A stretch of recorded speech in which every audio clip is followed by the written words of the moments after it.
PDA समाज के बीच संपर्क, संवाद, सहायता के जरिए और अधिक सौहार्दपूर्ण संबंध विकसित करके स्वाभिमान और स्वमान की नई सामाजिक चेतना लाने के लिए अधिकारी साहब, प्रदेश के अध्यक्ष शकील और उनके सभी सहयोगी साथियों को, संगठन के पदाधिकारियों का बहुत बहुत धन्यवाद और आभार प्रकट करता हूं।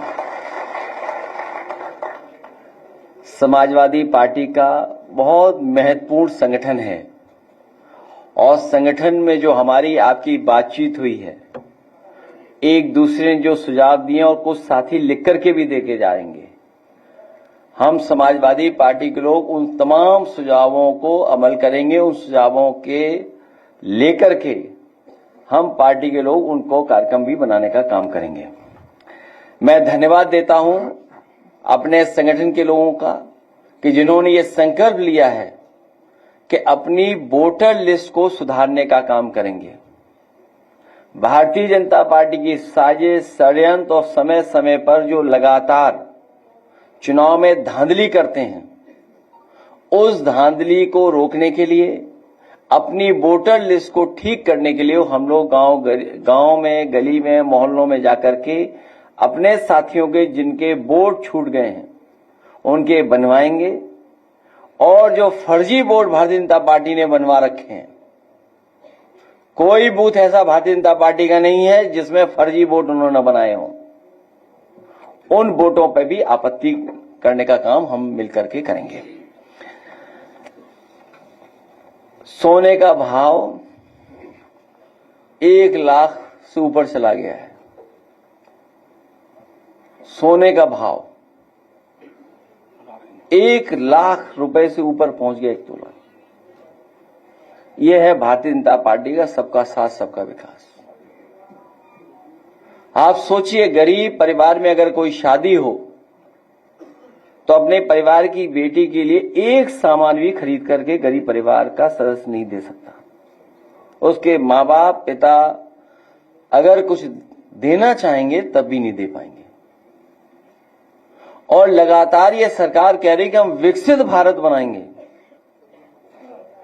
इनके विकसित भारत का सपना क्या है? आखिरकार हम विकसित भारत किसको बोलेंगे? क्या विकसित भारत यही है कि जहां पर गरीब अपनी बेटी की भी शादी नहीं कर पा रहा है, न करा पा रहा है? क्या विकसित भारत में यही महंगाई होगी, मुनाफा इतना ही लोग कमाएंगे? विकसित भारत में यही इतना ही भ्रष्टाचार होगा? आखिरकार भारतीय जनता पार्टी का विकसित भारत का सपना क्या है? यही सपना है क्या उनका? और फिर हम धन्यवाद देना चाहते हैं एक बहुत प्रतिष्ठित न्यूज चैनल का, जिन्होंने कम से कम सत्य को सामने लाने का प्रयास किया। जो लोग ये दावा करते थे कि कुंभ में 37 लोगों की जान गई है, अब तो वो आंकड़े आ गए हैं 82 के। और सरकार अभी भी छिपा रही होगी, अभी भी सच्चाई नहीं सामने आई है। और सरकार क्या कर रही थी? मुआवजा न देना पड़े इसलिए आंकड़े छिपाना, और वो लोग कुछ दावा न करें, मुआवजे की मांग न करें, उसके लिए घर घर जाकर के पैसे दिए गए। आखिरकार ये पैसे किसने दिए थे जो दिए जा रहे थे?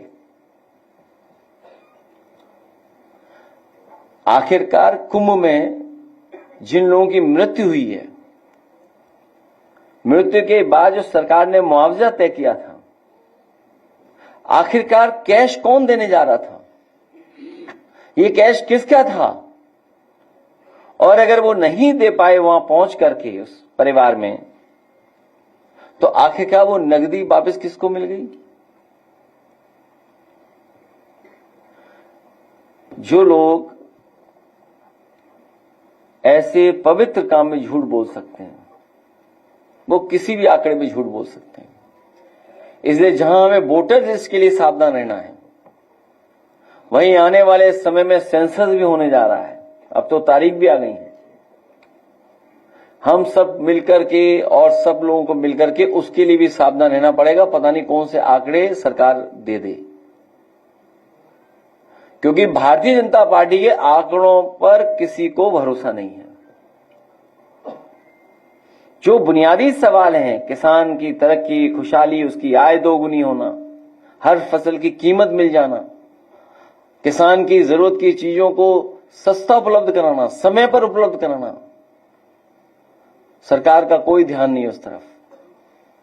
बड़े पैमाने पर बेरोजगारी है, बड़े पैमाने पर।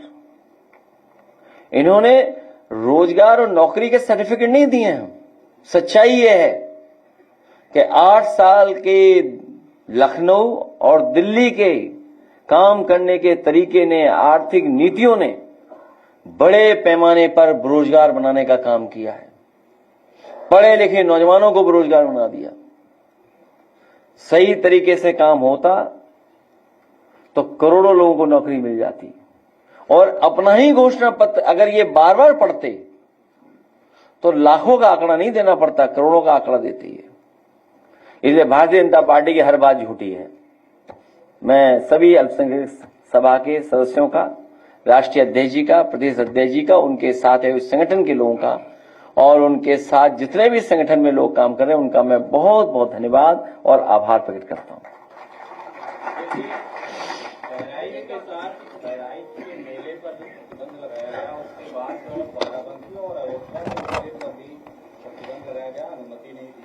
सवाल ये है कि सरकार ने वक्फ कानून को लाया, लेकिन उत्तर प्रदेश वक्फ बोर्ड में अभी तक चुनाव नहीं हो सके जिसमें 2 एमएलए और 2 एमपी जाते हैं। 2022 के अब तक चुनाव नहीं हुए। पिछले 2 महीने से सीओ चार्ज नहीं है। प्रदेश भर के लोगों को करीब भारतीय जनता पार्टी और उनकी सरकार नफरत को बढ़ाने का काम करेंगे।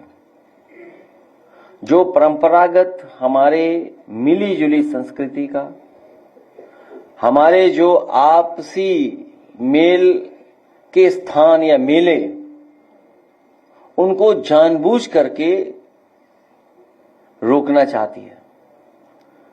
कारोबार हमें जोड़ता है, मेला हमें जोड़ता है।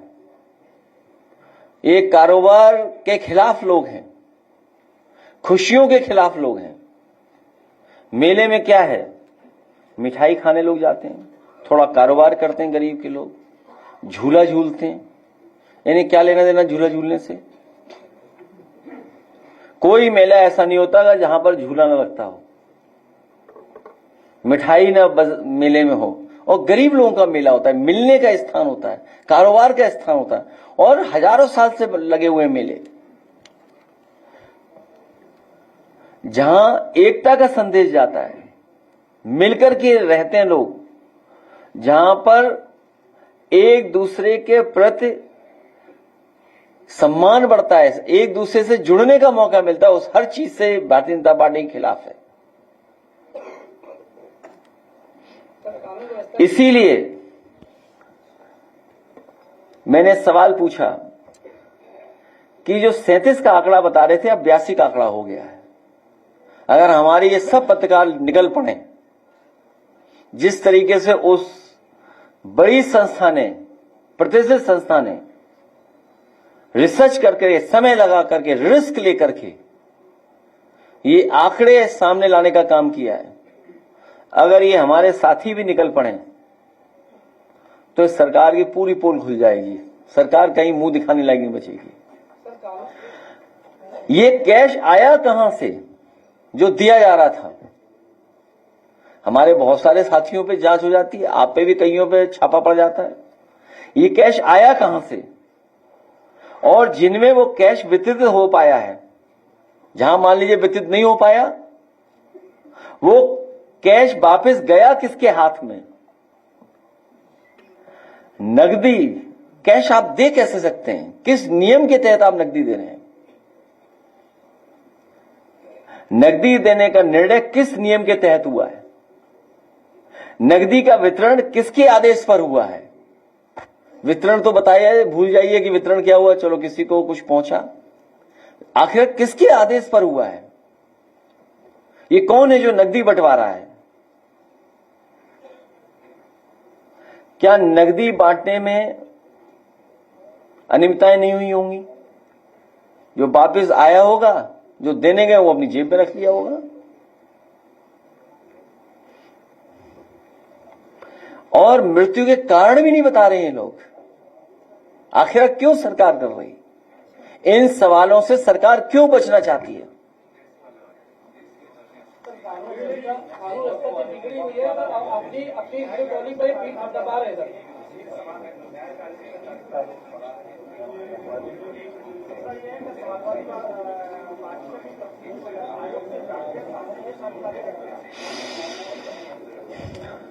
हम लोग पार्टी की तरफ से जो जानकारी मिलेगी उसको पत्र के माध्यम से भेज देंगे।